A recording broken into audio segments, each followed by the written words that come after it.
Social Savvy Connections past events involved social mixers for singles, so this event is a bit different and will entail an actual forum on dating and relationships.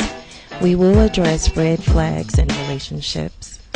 A red flag is the point in time when you notice something is a tad off with the person you're involved with, but decide to let it go because you really like that person. Then, when things start going downhill, you look back on that seemingly insignificant moment you dismissed and think, that's when I should have known.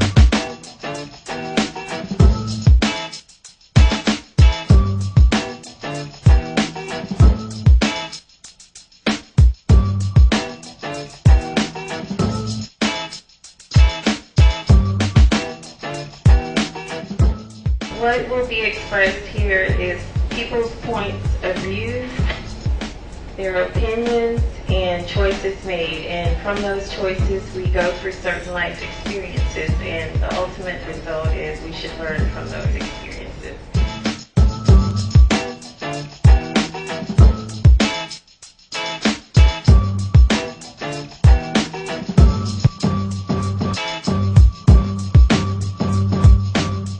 Okay, each question is a topic, and this particular one is defining the relationship. In the beginning of the relationship, everything is fine. First 4 to 6 months, you're in the honeymoon phase.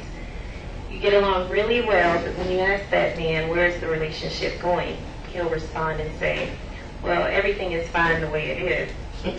This type of response is a red flag. Guys need to really make the terms of the relationship clear. And what are some things that y'all feel that a woman can do to get that clarity? How can you get clarity from that relationship without making the man feel basically if you're giving him an ultimatum or not? I have a couple of tools. I get excited about this because it is imperative that you understand where somebody is before you get into it with them.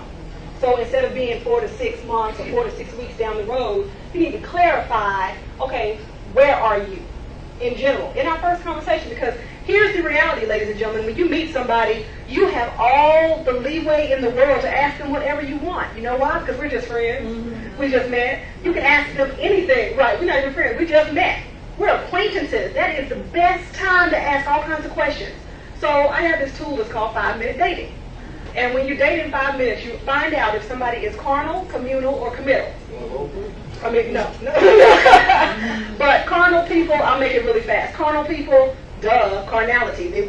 They want sex. They want something physical. Communal people, they want to hang out. Okay? And there's nothing wrong with wanting to hang out, but again, you may have to clarify that in a few weeks or so. Committal people, they're ready to get married. That's what they want. They want a committed relationship that's moving into marriage. Now, do you ask them, are you carnal, communal, or committal? No, they're going to look at you like you're strange. But you do need to ask them, what are you looking for? Are you looking for a relationship? And then when a guy tells you yes or no, or when a woman tells you yes or no, you have to believe them.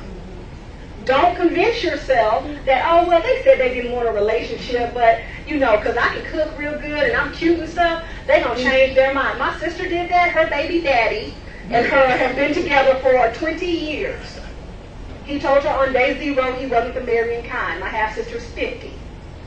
Now she's talking about we need to get married or something. Yeah, not going to happen.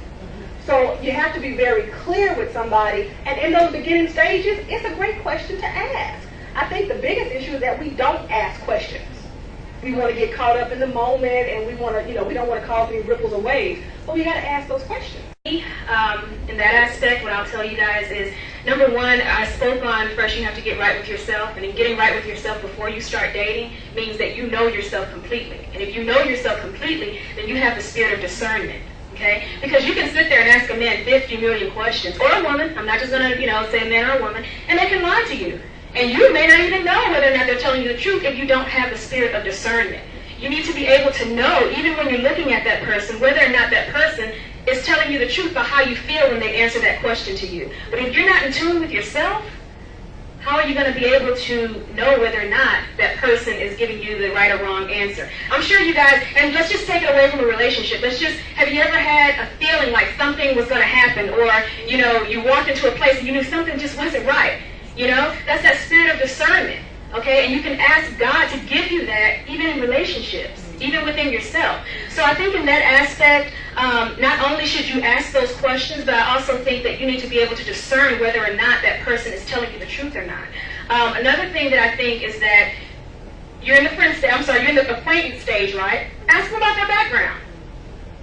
How many times have you been married? Why did it fail? A lot of people feel as though that's not their business, but if you are trying to have a committed lifelong relationship with this person, it is your business, because guess what? That'll tell you what type of person they were. And I understand people change, but at the same time, it will give you a good map of where they've been, the decisions that they made when they were in those particular situations. And it tells you a whole lot. I can go to another subject, but I'll wait for the next question. Some men got game. Yeah. So any question you ask, if I'm on my best game, you know, there's a such thing as acting. I'm a damn good actor. If I want what I see and it's appealing to my eyes. Well, any man, the initial thing that he finds in every woman that he feels attracted to is physical. His whole target is, I gotta get that.